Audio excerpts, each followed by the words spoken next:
Hello, my name is Michael James. We're here at the Heartland Cafe at the corner of Glenwood and London, the heart of Rogers Park in Chicago.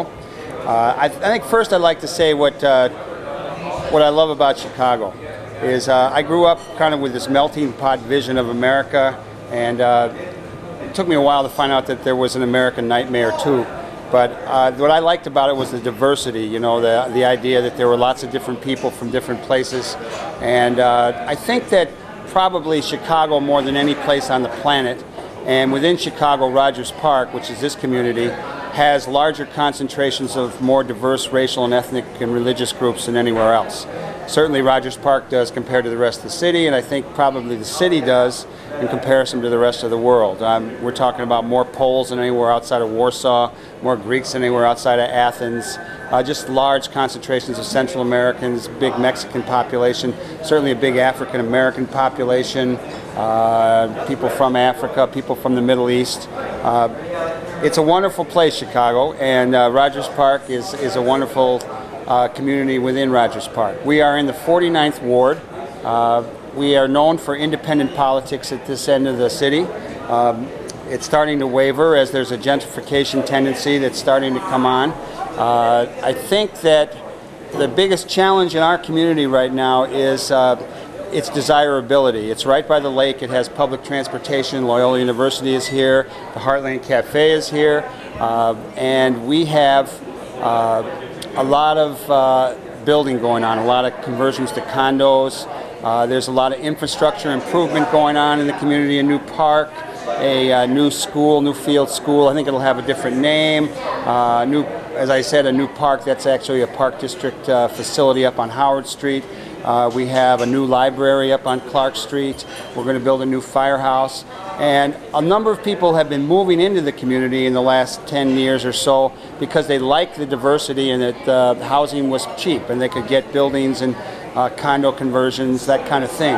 What's starting to happen now, I'm afraid, is that we're going to see a number of people being attracted to the community because they like the diversity, but the tax base is going to start to change. So when I say we, a number of community groups, community organizations, of which I increasingly find myself active, are trying to figure out how we do development without displacement. How did we get here? I first showed up in Chicago in 1942. I was visiting my grandparents who lived on the south side in South Shore, Hyde Park, down on Euclid Avenue. My dad had always said it was a great place, Chicago. I first remember coming to Chicago when I was about 13. And I was into hot rod cars at that time, as well as I was starting to take a look at Playboy magazine. And I did a couple of things on my first trip with my dad. I took a trip over to Rush Street and I bought myself some Gambler's jeans, which I'd seen advertised in Playboy. If it wasn't Playboy, it was Adam or some other out there, you know, off-color kind of a mag. I took a ride up on a bus up Lakeshore Drive, back when the buses would run up Lakeshore Drive, to Irving Park, and went out on Irving Park Road to Ray Erickson's Speed Shop and checked out the hot rod car equipment that he had in his shop. I returned to Chicago in 1960. I was 18 years old and I went to Lake Forest College. Lake Forest College kind of became my college of choice by accident. I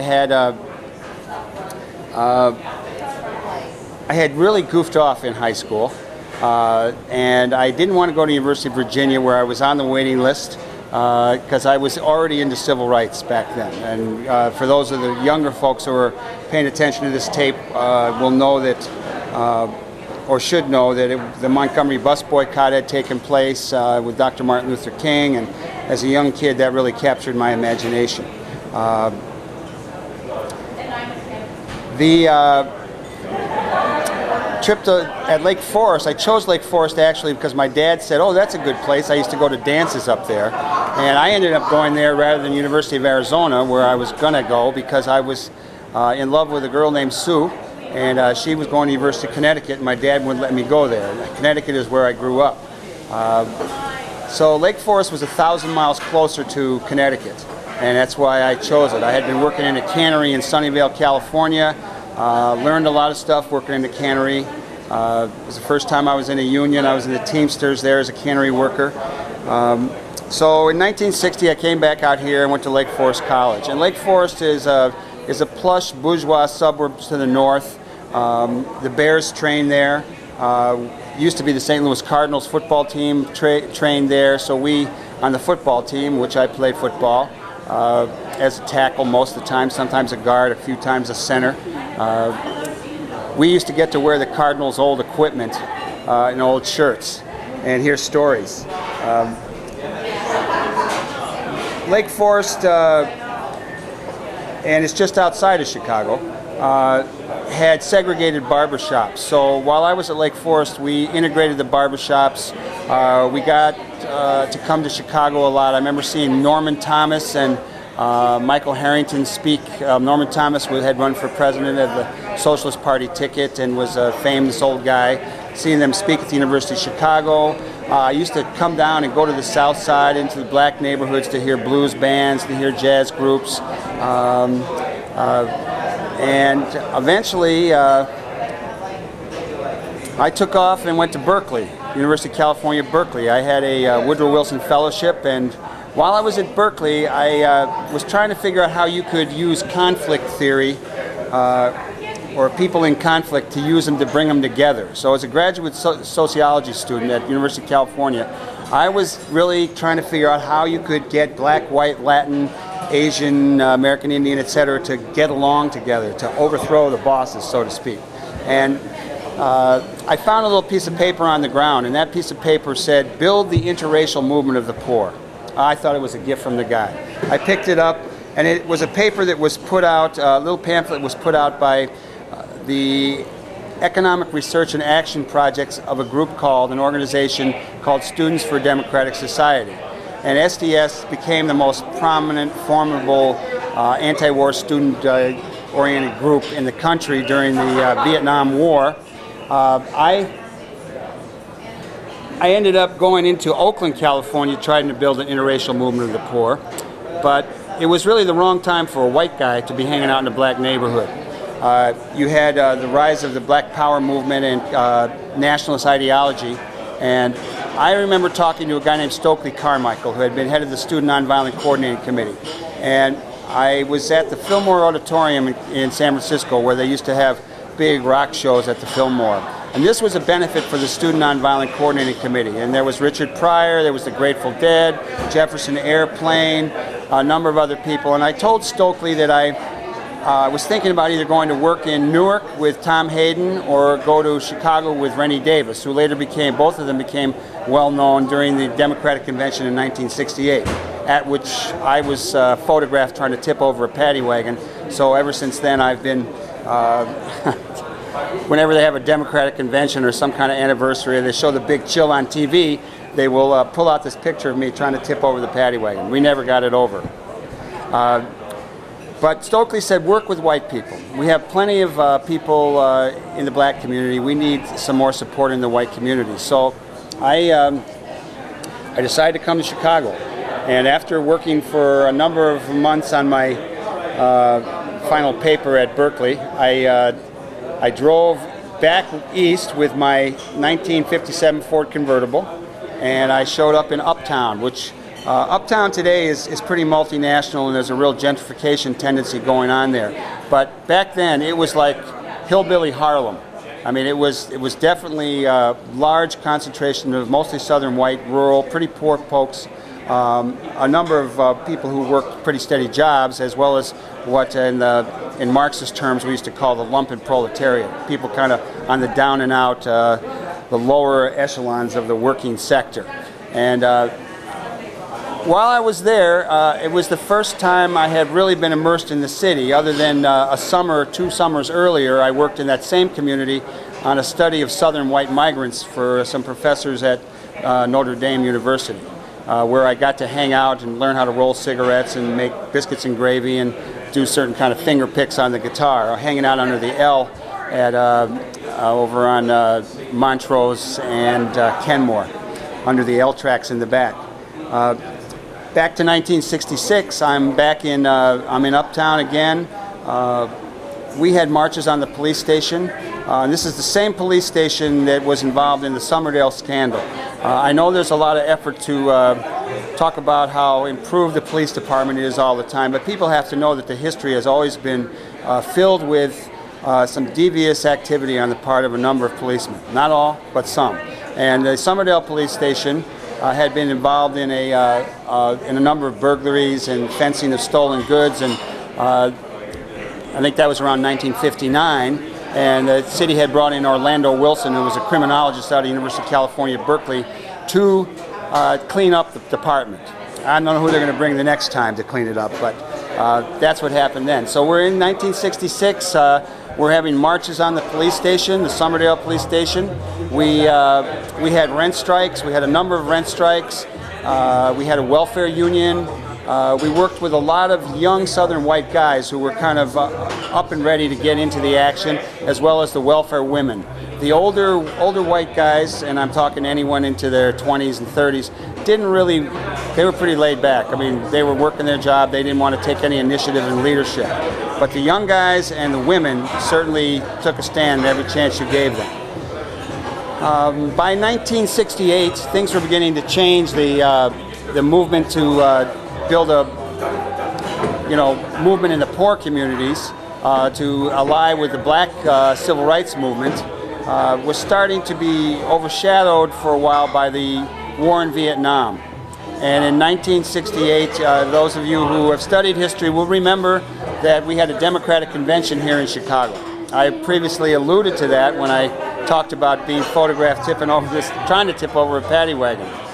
And in '68, the Democratic Convention came to town, and early on, I was not in favor of any activity there. My feeling was, in order to build an ongoing, long-range movement for social change and social justice, that we would need to, you had to bury yourself in the community. I think we were wrong, because what happened was once the Democratic Convention was coming here, and once there was movements by the Yippies and the mobilization and a number of folks, Abby Hoffman, Jerry Rubin, John Sinclair and the MC5, just a lot was going on, and we all got into it. And I think it helped to radicalize a whole generation of young people, particularly here in Chicago. You would have people who, with families, work for the city at various levels. They would watch this on TV. They would watch the police on TV beating people, and just everyone wanted to come downtown. Then they wanted to get involved, and I think that 1968 activity really laid the groundwork for a movement of not only blacks or African Americans, as the term is used today, Latinos, and progressive whites and some poor whites, that went on to elect Harold Washington, the first mayor. I don't remember the exact date, but he was the first black mayor in the city of Chicago. And Harold had been a guy who came out of Roosevelt Roosevelt University, and had been, I think, the president of the student body there. And he'd been a pretty regular Democrat. He's a state rep, state senator, and then went on. I don't know if he was a congressman or not. I'm really sorry I'm fudging these details. But he captured the heart, captured the imagination of so many people in this town. Here's Harold, and people were just real excited about him. And he would get along with people. He would go up to guys who would be pretty racist and really part of the old Democratic machine, and he would make friends. He was just a wonderful guy. And I think that instead of calling Chicago the city that works, he developed a new slogan called the city that works together. And we all had these little pins for a while, and unfortunately Harold died. And before he died, I think also what had happened with that, as well as what happened with Jimmy Carter coming in after the Reagan years, no, not the Reagan years, the Nixon years, was after so much disparity, a lot of people thought, oh, now we got the guy in office. And so there was a little bit of a tendency to lay back and not see it as a long-range struggle that really was going to have its ups and downs, its ebbs and flows, and you know, in organizing for change, whether you're in a union, whether you're in the community, whether you're on a university campus, it's really important to see things as long range, to see things as you have to defend every inch of territory that you get. Jumping ahead, during the Reagan and Bush years, we lost a lot that we had gained over the years. During the Clinton period, which is just coming to an end, we probably made a few gains, but in order to build what they call bipartisanship, I think he really capitulated to trends in the trends that came out of the right-wing community. Some of that is in Chicago with the University of Chicago's Milton Friedman School of Economic Thought, etc.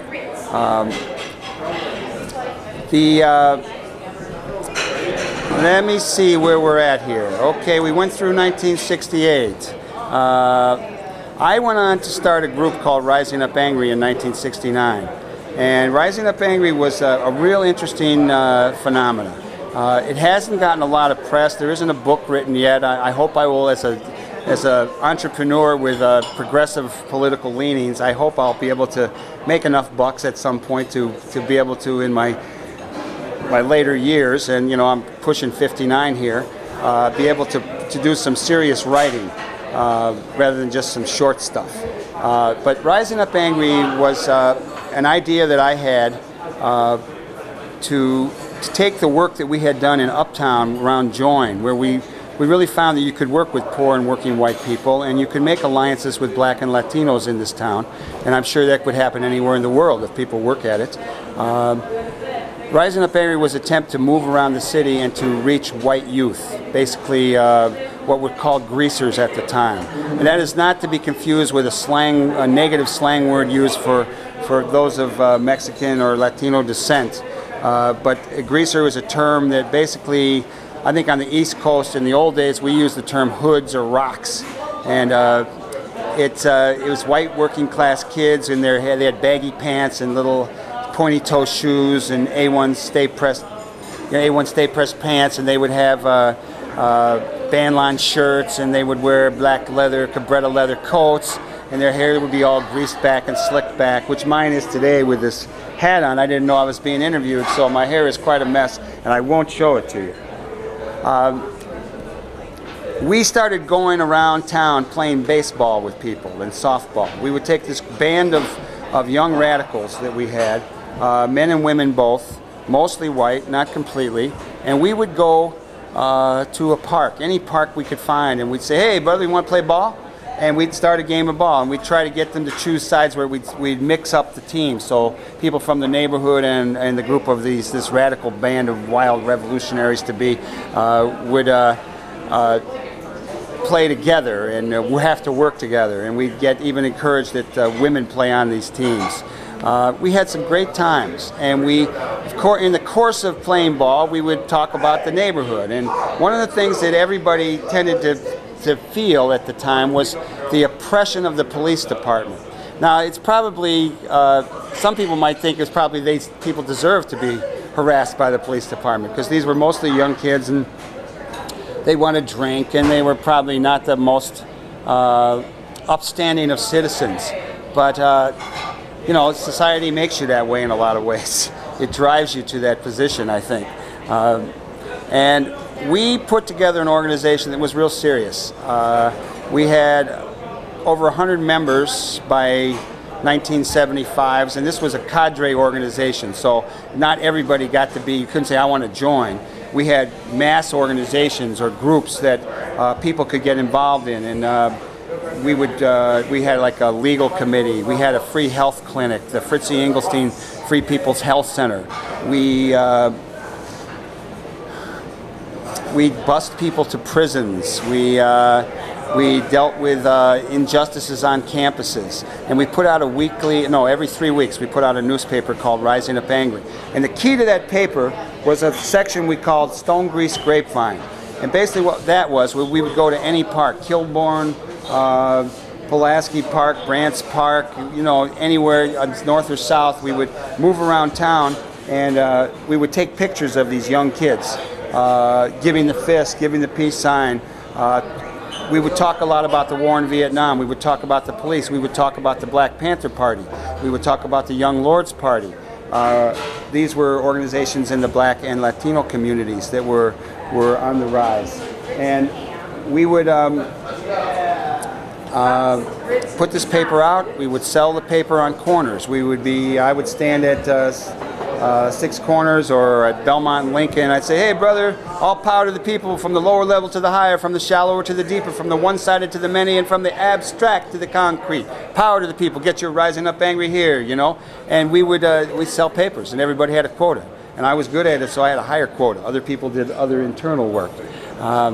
Rising Up Angry went up to Great Lakes Naval Training Center, and we had a slogan at that time, SOS, stop our ships, save our sailors, and we were trying, you know, we were into the anti-war movement around the Vietnam War, and we had a massive rally up there. The police, I think, were quite fearful of us.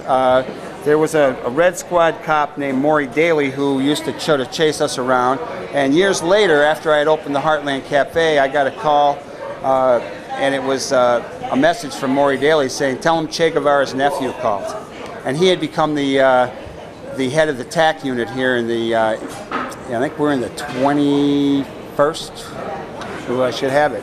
Anyhow, our police station is at Devon and Clark. It's on Clark, just north of Devon. And Maury was here for a couple of years, and it was actually quite fun. And he helped pave the way, I think, for me getting along with a number of the commanders who've been there ever since. I'm going to take a little break now, because there's a guy over here who needs to collect some money. I see him waiting in the wings here, and I will be right back. How's it going so far? All right, I have to talk about the Heartland now. Is this on tape right there now? Yep. It's on? Oh, geez, my hair. Okay, I'm fixing my hair. I used to have a ponytail. All right. So catch up here. Bring it up to speed. You were talking about how this one brother introduced you to the local police establishment that's benefited you over the years. Yeah, I was talking about Maury Daly, who was a Red Squad cop. And on the Red Squad, people should know that the Red Squad was abolished a few years back, but I think that the mayor's been trying to bring it back as there gets to be more political activity. The Red Squad was a branch of the police department that went after the radicals. It came out of a union. They would monitor union stuff, because in this town there was always intense union activity. And you would have you had a lot of Eastern Europeans on the Red Squad who were the most, I would say, right wing, and then you had the Irish guys who weren't so bad. But there was some really a vicious crew involved with that in a number of ways. And the city eventually was sued over the Red Squad, and the city lost, and various organizations got money, as I recall. There was a suit, and some people made out on it. I know of one guy, and he divided the money up between different groups. Let's go back to late 70s. And let's go back to the mid 70s, okay? I was, in 1975, I was still involved with Rising Up Angry, and I had also been teaching at Columbia College. And Rising Up Angry basically came to an end. And we owned a building on Belmont, 1215 West Belmont. And we had a bookstore in there. We'd have mass meetings in there. We had our legal committee meeting in there. But the war in Vietnam was over. Things were sort of mellowing out. People went in other directions. I tried to keep the organization going by turning it into the Rising of Us All. I thought that would be a more appropriate name. I was starting to get into doing a lot of running. I hadn't done much working out since playing football in college, but I got intensely into running and lifting weights again, and there was a lot of new age influences. I took the EST course with Werner Erhard in Boston, and just so everyone knows that I didn't capitulate to the whole deal, I remember asking the trainer, I said, "You mean that the Vietnamese are responsible for the bombs that are dropping on them?" And they didn't want to talk about that. But I became very popular with a number of the people who were taking the class at that time, or the workshop, or the training. I put together at Columbia, well, I was teaching at Columbia College, and I was teaching a class called Organizing for Social Change. And in that class, I would try to familiarize the students with the civil rights movement, the women's movement, labor movement, what was going on in the Chicano community, the farm workers, Vietnam, all of the stuff. You know, each week we'd take another topic and get into it. But I developed what I called the mini red economy, and it was basically what I put out there was we need to develop an interconnecting network of small businesses. Want to kill that sound? Okay, that jukebox comes on every 20 minutes automatically here at the Heartland if no one's putting money in it. It's like to encourage them to spend some money and in the jukebox. At Columbia College, though, I came up with this concept of the mini red economy, and my idea was that we would have, I had been reading about Mao Zedong, writing about the base areas in China. I had read about the independence movement in Kenya with co-ops and stores and credit unions and things, and there had been some talk about how those efforts had helped in the independence and liberation struggle from England. And I said, I like this idea, and I talked about, in my classes at Columbia, I talked about an interconnecting network of small businesses that would provide a great service in the community, would give people a good place to work and a good job, and it would give them free time for their political work. And some of the things that I talked about were a daycare center, a recording studio, a record store. That's when we still had records. And an automobile repair co-op, a bakery, photo studios, a restaurant, bar, art gallery, bakery, those kind of things. And lo and behold, a woman who went on to open her own place called Mama Peaches, which was a gay women's place. Before she did that, she said, "I'll offer you," and I have a partner in all my enterprises whose name is Katie Hogan, and she says, "I'll offer you and Katie some money to start the restaurant." And the restaurant was either going to be called Sweet Home Chicago or the Heartland Cafe. So it became Sweet Home Chicago's Heartland Cafe. And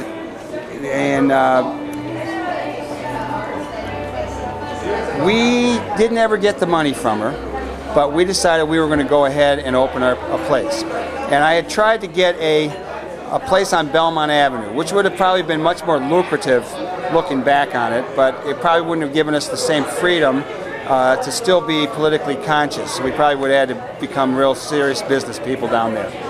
But I was sitting in Chester's Hamburger King over on the corner of Sheffield, Newport, and Clark, which is a little Japanese greasy spoon. And it's just down from Wrigley Field.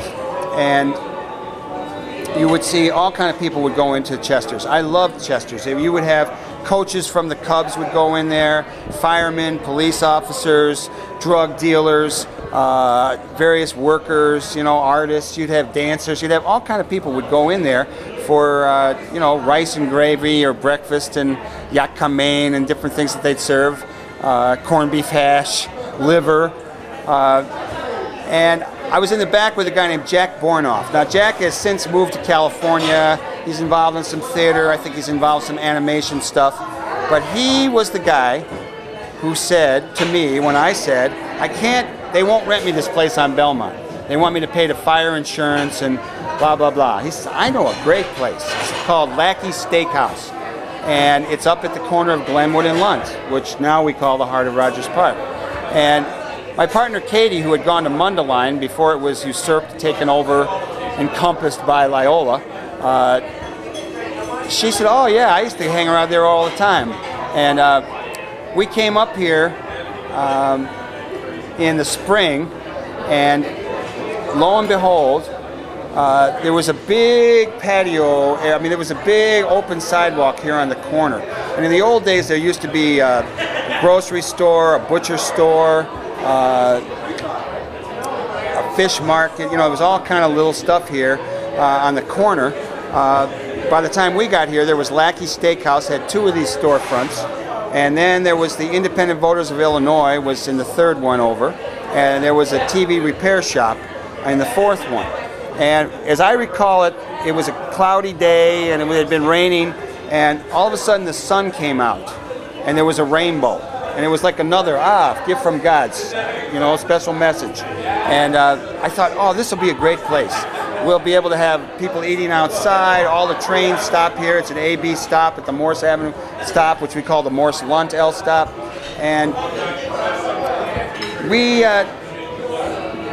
got real enthused about doing this, and Katie and I took a ride in my 57 Firebird, and we went down to New Orleans for the Mardi Gras in February of '76.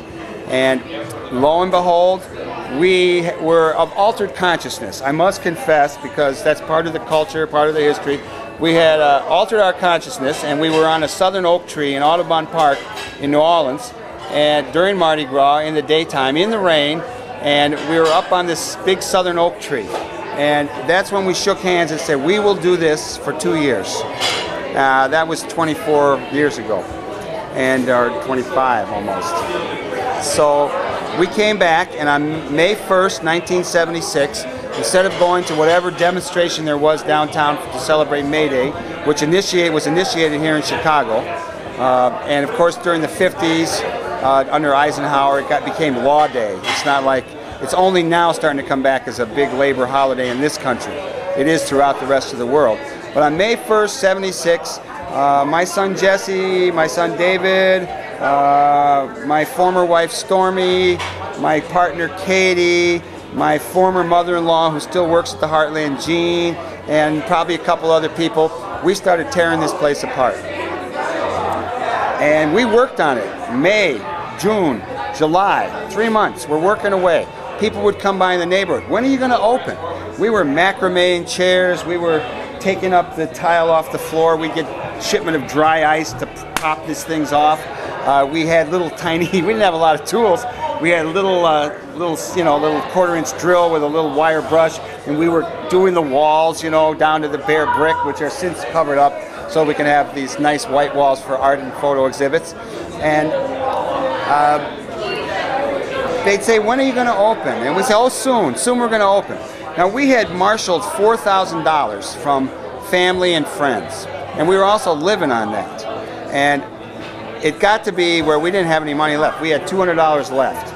We said, we're going to go buy the food. So we went down to South Water Market, and we bought $200 worth of food from the Greater Illinois People's Co-op, which was down on South Water Market at that time, before it got racked apart by sectarian infighting between the Marxist and the purist food people, etc.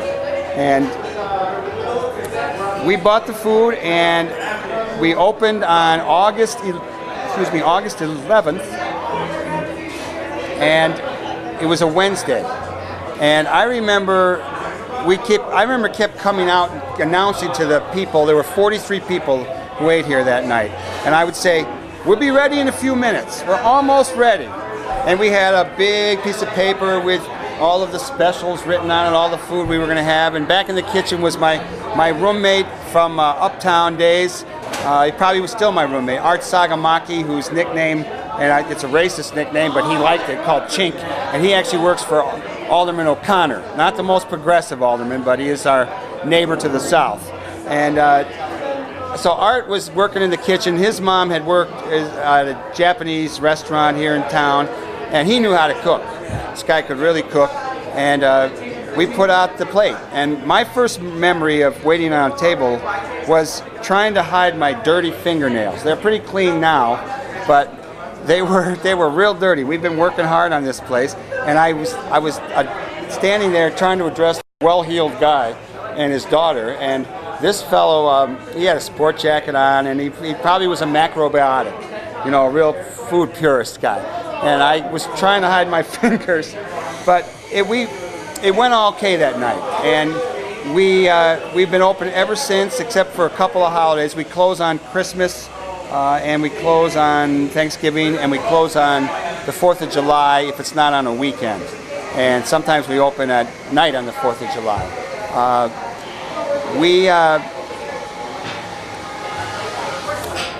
really became a hit quite quickly, I think. A lot of people started coming to the Heartland. It was the only game in town, you know. It was like there were people who were a little irked at me being a radical, lefty kind of guy who was now a business guy. I only now, 24 years later, am I really trying to think like a business guy who has progressive politics but puts the business stuff in proper perspective. Because while we served the community and we did lots of food for various organizations, we did food for, and we still do food for different schools like Waldorf School. We did other ones. We did child care centers. We never took in a lot of money, and we were actually paying ourselves in the early days $5 a shift per person, and we split the tips up. And actually there's a photo in the back of the first crew, which you may want to grab and put on here. But we didn't pay the IRS. We didn't, you know, the last people we were going to pay was the effing government, you know, and it was a big mistake because it burdened us for a long time. You know, even when you'd start making payments, and I warn all the young people who are going into business to pay your taxes. And if you'll notice that the Nation of Islam or the black Muslims, they always said, pay your bills on time, you know. And my line today is, don't get hooked into bullshit bureaucratic hassles, you know. Save your struggles for major struggles. We paid, at one time we paid $40,000 that none of it went to the principal. It all went to the interest. We didn't know about that.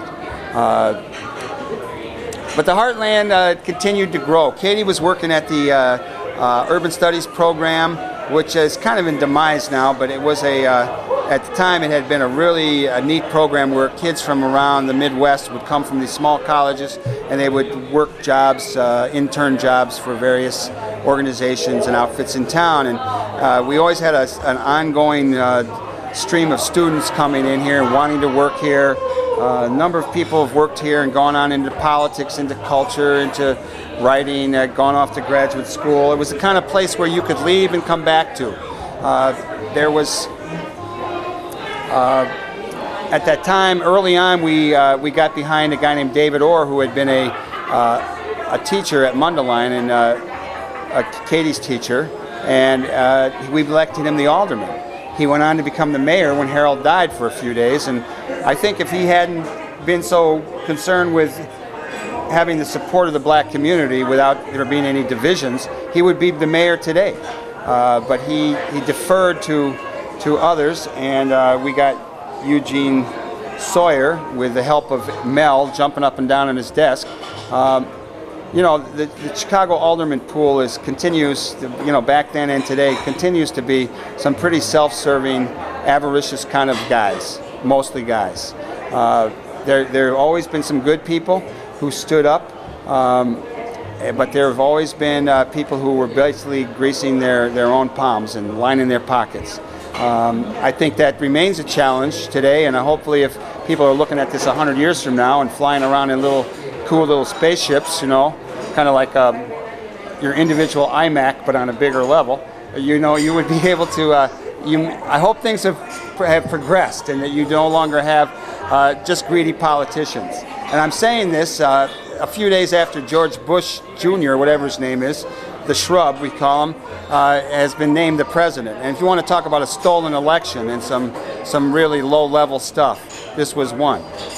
It even has driven me to root for Al Gore more than I want to. Okay, the Heartland Cafe today is now 24 years old, pushing 25. We will be 25 on August 11th. We plan some big celebrations. Over the years, we developed entertainment here. Some notable bands, 11th Dream Day and Smashing Pumpkins and numbers of others have played here. Not to mention people who have eaten here. There's plenty of movie stars and political activists and bands and the Grateful Dead and yes and these different groups who have eaten here. Today we are we've branched out a little bit. We after a number of years we had started a bar. It's called the Buffalo Bar, Heartland Cafe's Red Star Warm Heart Buffalo Bar. We have a general store. We have a theater up at the end of the block in the building. We bought the building, probably in '89. And in the building, there was also a bar called Roy's Bar. And Roy's Bar, it had different names. 7006 Club in the early 40s was the earliest I've heard people talk about it, but it obviously goes back a lot longer. Roy died a few years back, and we took over his bar. It's now called the Red Line Tap. Red Line can be a lot of things. It happens to be next to the Red Line tracks. That's of the elevated, the L. It also is, it's a political term, the Red Line. And so that's a neighborhood bar, Rogers Park's friendly neighborhood tavern. Down the street is a place called the No Exit Cafe. Now the No Exit Cafe started in Evanston in 1958, and it moved to a couple of places. It was across the street over here. It's on the other corner of Glenwood and Lunt. And about 15, 16, 18 years ago, it moved down the block to 6770 North Glenwood. And Brian and Sue Cozen, who were the last people to own it, closed it up. We're planning to sell it. Couldn't find a buyer. In this time of gentrification, where a lot of poorer people have been driven off of Howard Street, and a lot of stuff has moved down here to Morse Avenue, just to our south. So I found that after they closed, we started having a lot more street traffic and drugs and drinking on the street, and Katie and I decided we would buy the No Exit. And so now we have, it's the Heartland Cafe, the Red Line Tap, the Buffalo Bar, I guess somebody wants to cheat. This guy wants his $5. I bet that Gore would beat Bush. Yeah, everybody wants money. So we've got all these places now here in the neighborhood, plus we have a concession stand at the lake. And that's called Heartland on the Lake. And hopefully we'll be able to renew it and have it for another few years. Because even though there's a real gentrification tendency in the Park District, thank you very much. I hope someone else will pay your bill for you. That's the only money I lost. I didn't lose any money on football, any money on baseball. I did lose $5 on the presidential election. Anyhow, the Park District right now is pushing for making a bunch of money off places along the lake. And if those people remember this year 2000, there was a really upscale place down there at Oak Street Beach. And actually I went by the other day and it's all folded up and hauled away for the winter. But I know they think they're going to be able to do that all along the lake. What they don't get yet is in this neighborhood there's still a lot of poor people.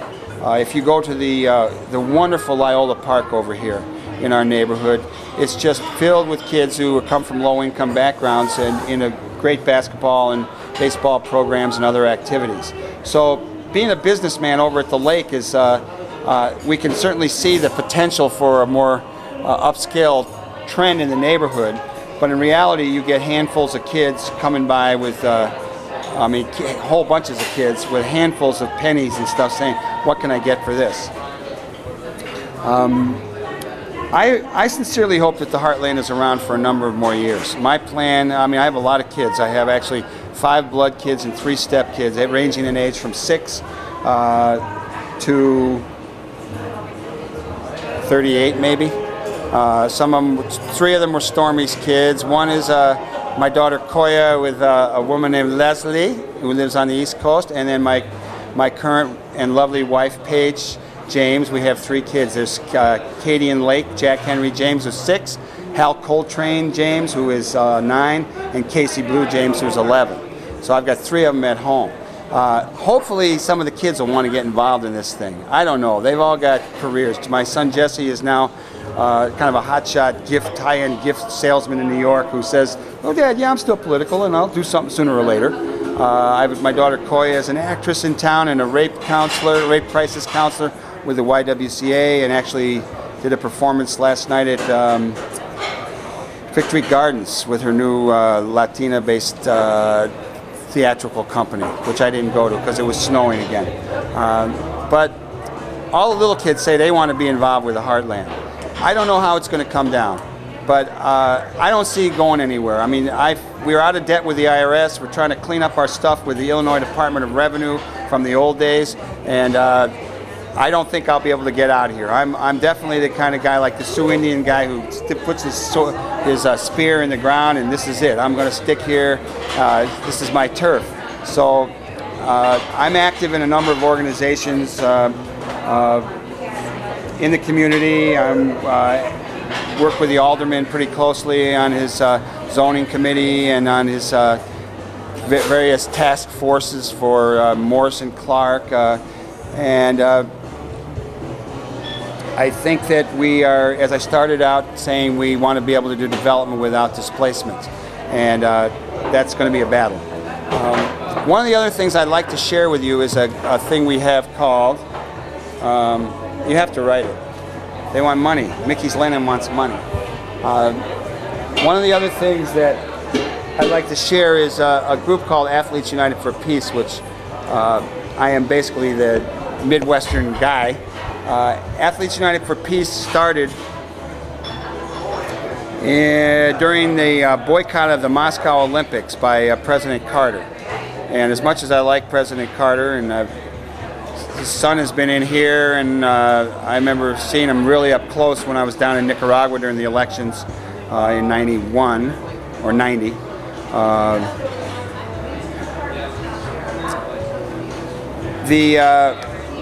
I lost it where I was going with that. Athletes United for Peace. Oh, Athletes United for Peace. Actually, when Jimmy Carter, President Carter, boycotted the Moscow Olympics, Phil Shinnick and John Thomas, two premier Olympic athletes. Shinnick was the last white guy to have the long jump record, and he was carried the flag in the Tokyo Olympics. And John Thomas was, I think, the first guy to jump 7 feet. African-American guy who's active up in Boston in various sports stuff now still. They put together this organization for primo athletes and Olympic athletes, and started having exchanges with the Soviet athletes, like bringing them out to the Kansas relays. By the time I got involved, it was initially through my friend David Magacy, who was one of those guys who played for the St. Louis Cardinals, who used to train up at Lake Forest College. And he could tell you stories about partying down here in Chicago when they would sneak out in the nighttime during their training. But I met David in Uptown during the Join Community Union days, and they had come to see Peggy Terry, who was written up instead of one of Studs Terkel's books. She was a Southern white woman who was real active with us in Uptown, and they had heard about her. And we ran her for vice president on the Peace and Freedom ticket in '68, along with Eldridge Cleaver, who turned out to be not too good a guy. God rest his soul, or whoever rests his soul. But David was teaching a class at Stanford University in the alternative university, or whatever they called it, on sports, and he called it sports consciousness and social change, which was the name that he and I had used for a class we taught together at Columbia College. And I met Guy Benjamin there. Guy Benjamin was a quarterback at Stanford, ended up going to Miami, to New Orleans, and then to the 49ers. He was Montana's backup, and in '87 he asked me to go to Nicaragua with him with Athletes United for Peace to play baseball and promote goodwill through sport. So that's what we did. We had a bunch of kind of left-wing jocks, college guys who played baseball, football in college, as well as tennis, a couple of pro football players, and we had a great time touring around Nicaragua. And Nicaragua in that year was a wonderful place. A year later we went back to play, and you could feel the squeeze of the Reagan-Iran-Contra stuff. I mean, you could just see the country just going downhill. And lo and behold, when I came back from those two trips, I put together a kind of a local chapter of Athletes United for Peace, which basically tries to promote friendship and peace through sport, the joy of athletic activity. We have a number of races. We do the Heartland Harvest Run. We did the last race of the century. We're doing the Millennium's Last Run coming up. We do the Sweetheart Run in February. We do the Spring Chase in May. We do the Heat of the Summer Run in August. the Harvest Run in November. We have bicycle rides. We sponsor teams. We help support low-income people in the neighborhood if they're running in the marathon. We give some money and support to Loyola Park for their youth basketball programs. And we just have a really good time. And it's real competitive at the front. We have like Loyola runners and DePaul runners. And one of the guys involved is Gordon Thompson, who used to coach at Loyola, is now at DePaul. He's the track coach. And so we've always had really hotshot runners, as well as kind of really lackadaisical, have a good time folks at the back. You know, there's a lot more to share with you, and if someone prods me, I'll probably come up with some stuff. But for now, I want to say thanks a lot. It's been great sharing all this information with all of you, and now and into the future. Tell me your name again.